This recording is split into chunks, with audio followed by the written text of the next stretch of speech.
Bagaimana kemunculannya? Kenapa didahului goro-goro? Saat sebuah kebenaran, walawi taba'al haq ahwa'ahum lafasadati samawati wal ard. Saat sebuah al-haq kebenaran itu dirumuskan hasil melalui kesepakatan pemikiran manusia yang dituangkan dengan berbagai kertas, dituangkan dengan berbagai tulisan. Kemudian di kelompok yang lain membuat legalitasnya, membuat pengesahannya melalui jalur akademik biasanya, sehingga tesis itu, tesis atau dalam pengertian deskripsi itu diangkat menjadi sebuah fungsi tesis. Tesis itu sebuah rumusan yang akan menuju sebagai ideologi, begitu ya. Sehingga pada saat walawit taba'al haq ahwa'ahum lafaz, ideologi itu di bawah keimanan, kan gitu. Taba'ah itu maknanya setiap dari manusia itu pasti memiliki kecenderungan, kecondongan terhadap sesuatu. Makna taba'ah itu kita mengikuti sesuatu. Katakanlah kecenderungan manusia itu memiliki idola. Kecenderungan manusia itu adalah mengidolakan sesuatu. Bisa manusia, bisa barang. Walaupun dalam hal ini adalah cenderungnya adalah barang. Walawit taba'al haq ahwa'ahum lafasadati samawati wal ard waman fihina. Ada satu konsep yang sangat konkret bahwa manakala al-haq itu dihasilkan dari rumusan, tuangan pemikiran dari seseorang atau sekelompok orang-orang, walawi taba'al haq ahwa'ahum lafasadati samawati wal ard. Akan tetapi sesungguhnya tidak dengan sebenarnya.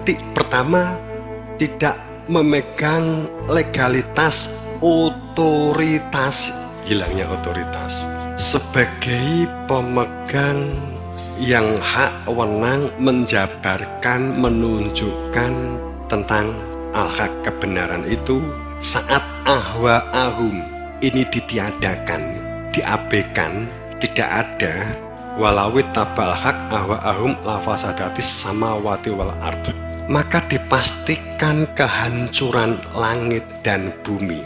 Kehancuran langit dan bumi. Kehancuran langit yang pertama secara majas yang bisa kita lihat warna biru, tapi secara hakiki adalah langit otak, merusak akal pikiran manusia. Karena mana samawat itu juga maknanya adalah fungsi akal. Kemudian art, bumi, dodo. Pada saat kebenaran, pijakannya adalah hawa nafsu. Artinya saat kebenaran tidak berada di dalam pijakan yang wenang, hak dan sah, bukan pemegang otoritas, maka langit dan bumi sehebat apapun pikirannya pasti terjadi pembiasan, terjadi pembelokan, dan buminya gelap, buminya akan menjadi bergejolak, khawatir, was-was, dan seterusnya. Waman dan manusia fihina yang berada di dalamnya. Sesungguhnya di dalam ayat ini sudah ditunjukkan solusinya spontan diberikan oleh Allah. Sungguh dengan sebenar-benarnya tidak bisa tidak, bal harus ada pemegang otoritas, kan di sini. Atainahum, dengan sebenarnya sesungguhnya di antara mereka itu benar-benar ada pemegang otoritas, bidzikr. Kepada mereka itu adanya ilmu yang menghidupkan hati nurani, sehingga dengan hati nurani itu hidup karena ada kehadiran Dia yang punya nama Tuhan, punya tujuan hidup akhirnya, punya tempat bersandar, tempat punya memohon, dan tahu alamat tujuan jika sewaktu-waktu masa pakai habis di dunia. Ini adalah yang diingat-ingat, yang ditetapkan di dalam hati, bidzikrihim fahumu an dzikrihim. Akan tetapi dengan zikir yang menghidupkan hati nurani ini, banyak dari manusia berpaling,